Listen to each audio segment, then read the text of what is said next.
So hello everyone, this is Sumit from developer 2.0। तो आज हम लोग डिस्कस करेंगे फिजिक्स का chapter wise weightage.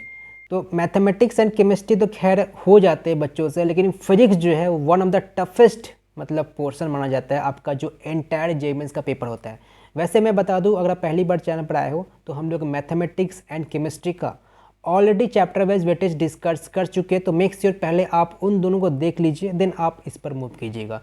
And subscribe and notification को ऑन जरूर रखिएगा ताकि हर एक इंपॉर्टेंट कंटेंट आपको टाइम टू टाइम मिलते रहेगा। बिट सेट हो गया, कमेंट के हो गया, डब्ल्यूबीजी हो गया, जेईई हो गया। ओके, तो बात करते हैं ऑर्डर का कि आपको किस ऑर्डर में चैप्टर्स को पढ़ना चाहिए। तो देखो, फिजिक्स तो वैसे टफेस्ट तो होता ही है, ठीक है। कोई भी आप एंट्रांस एग्जाम का बात ही क्यों ना करो, लाइक बिट सेट हो गया, कॉमेट के हो गया, जेईई हो गया, डब्ल्यूबीजी हो गया, एमएससीटी हो गया, हर एक एग्जाम में फिजिक्स को एक टफेस्ट पेपर माना ही जाता है, ठीक है।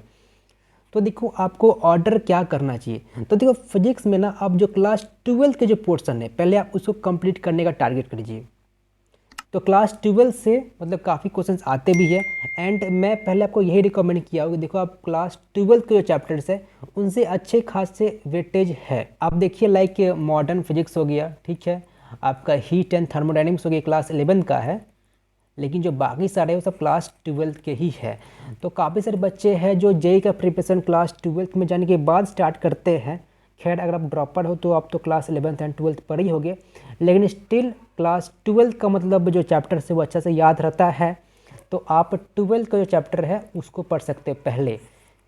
11 में बस हीट एंड थर्मोडायनेमिक्स में इंक्लूड किया हूँ स्लाइड नंबर 1 में, ठीक है। तो आपको इस ऑर्डर में चैप्टर पढ़ना चाहिए। अब देखो, मैं जब मैथमेटिक्स का बताया था एंड जब मैं केमिस्ट्री को बताया था, तो मैं ये भी बताया था कि आपको क्या क्या चैप्टर स्किप करना चाहिए, क्योंकि आपको कुछ कुछ चैप्टर स्किप करना ही पड़ेगा। आपके पास उतना टाइम नहीं रहेगा। देखिए, आप ये वीडियो जब भी देख रहे हो, लाइक फेब में देख रहे हो या मार्च में देख रहे हो, तो आपके पास और काफ़ी लिमिटेड टाइम मौजूद है। तो अगर आप चाहो तो ये जो पोर्शन है लाइक ऑप्टिक्स, ठीक है, इसको आप स्किप कर सकते हो। स्किप करने का मतलब कि आप इसका या तो प्रीवियस ईयर क्वेश्चंस कर लीजिए, या slide number 1, slide number 2, slide number 3 complete करने के बाद जो चैप्टर में स्किप किए हो उसको करना स्टार्ट कर सकते। देखो, वेटेज तो है, यहाँ से भी क्वेश्चंस पूछे जाते हैं। तुम देख सकते हो 3 क्वेश्चंस आते हैं जनरली, लेकिन इसमें होता क्या है, आपको इनपुट कुछ ज़्यादा ही देना पड़ता है। इनपुट ज़्यादा देना पड़ता है तभी आपको जाकर के आउटपुट मिलता है, ठीक है। एफिशिएंसी उतना ज़्यादा है नहीं।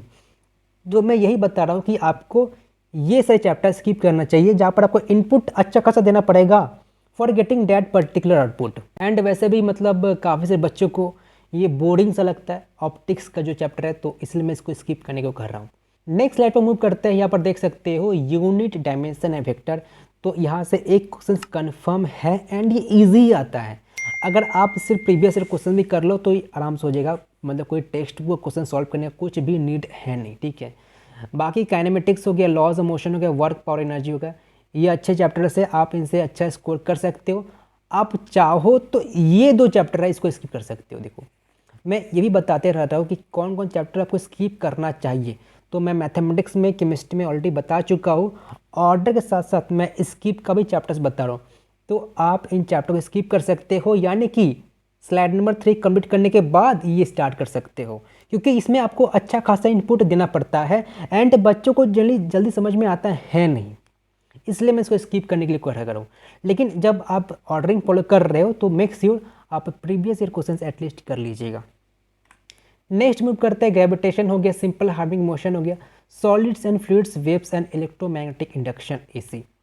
तो ये सारे चैप्टर आपको हो जाना चाहिए। हो सकता है क्लास 11 में आपका जेई का प्रिपरेशन बढ़िया ना हुआ हो, तो आपका जो सिंपल हार्मोनिक मोशन है, वेव्स है, सॉलिड्स फ्लूइड्स है, वो नहीं हुआ होगा, तो लेकिन हो जाएगा, ठीक है। अच्छा खासा अगर टाइम इन्वेस्ट कीजिएगा तो हो जाएगा। तो सबसे ज़्यादा वेटेज तो मॉडर्न फिजिक्स में ही है, एंड ये क्लास 12 में आपको जो सेमीकंडक्टर है ना, वो भी मॉडर्न फिजिक्स के अंडर ही आता है। तो सारे आप पहले मॉडर्न फिजिक्स का जो चैप्टर है वो कंप्लीट कर लीजिए, देन आप इस ऑर्डर में फॉलो कीजिएगा। आप ऑप्टिक्स को स्किप कर सकते हो, यहाँ से सेंटर मास एंड रोटेशन को स्किप कर सकते हो, एंड यहाँ से आप इसको स्किप करना तो चाहिए नहीं, हर एक चैप्टर पढ़ना ही चाहिए, हो भी जाएगा। तो मैं बोलूँगा सब चैप्टर को पढ़ लीजिए, इसको स्किप मत कीजिएगा। देन जो स्किप कर रहे हो आप यहाँ पर पढ़िए, लाइक ऑप्टिक्स हो गया, एंड और क्या था एक, हाँ, सेंटर मास रोटेशन था, तो ये आप पढ़ सकते हो। जब सारा सिलेक्ट कंप्लीट हो जाए तब। तो ये सीरीज हम लोग का यहाँ पर कंप्लीट होता है। मैं हर एक मतलब सब्जेक्ट का चैप्टर वाइज वेटेज बता दिया हूँ, मैथमेटिक्स का बता दिया हूँ, फिजिक्स का बता दिया हूँ एंड केमिस्ट्री का भी बता दिया हूँ। तो इसके अलावा भी कुछ आपको लगता है कि हाँ ये वीडियो बनाना चाहिए तो आप लोग कमेंट करके ज़रूर बताइए। हम लोग एक टेलीग्राम ग्रुप भी है तो वहाँ पर ज्वाइन कर सकते हो, कुछ भी डाउट है तो और पूछ सकते हो, वहाँ पर रिस्पॉन्स आपको जल्दी मिल जाता है। कुछ भी अपडेट आता है रिगार्डिंग जेईई मेंस एंड मुझे लगता है कि हाँ ये इंपॉर्टेंट कंटेंट बनाना चाहिए तो मैं भी वो जल्द से जल्द अपलोड कर दूंगा। तो सब्सक्राइब एंड नोटिफिकेशन को ऑन जरूर रखिएगा। एंड हर एक बच्चों को मैं ये बता रहा हूँ कि आपको एटलीस्ट 160 प्लस लाना ही पड़ेगा, एटलीस्ट मैं बता रहा हूँ। आप कोई भी मतलब शिफ्ट क्यों ना दे रहे हो, आपको 160 प्लस लाना ही पड़ेगा for getting a good NIT with good branch. Okay.